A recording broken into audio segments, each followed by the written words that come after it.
केवल भेष बदला है, किरदार वही पुराना है। पहले से ज्यादा खूंखार हो चुके हैं हम, आ जाना मैदान में जो तुझे आजमाना है।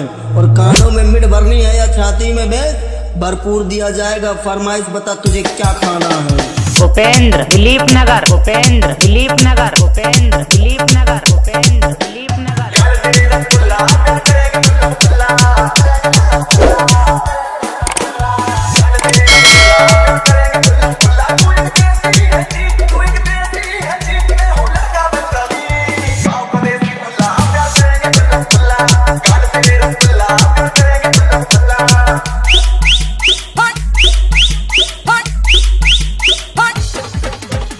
उपेंद्र दिलीप नगर, उपेंद्र दिलीप नगर, उपेंद्र दिलीप नगर, उपेंद्र दिलीप नगर।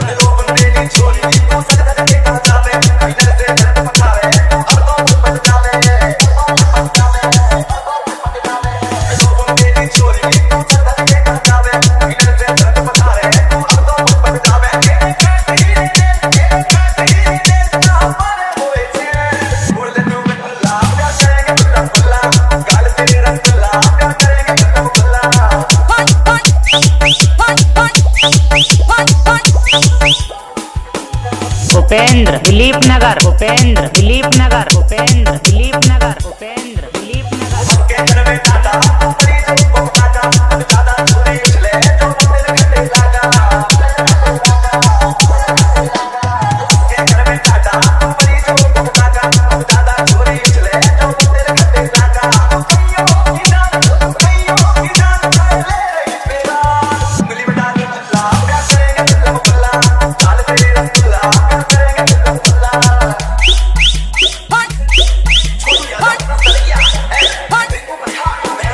उपेंद्र दिलीप नगर, उपेंद्र दिलीप नगर, उपेंद्र दिलीप नगर।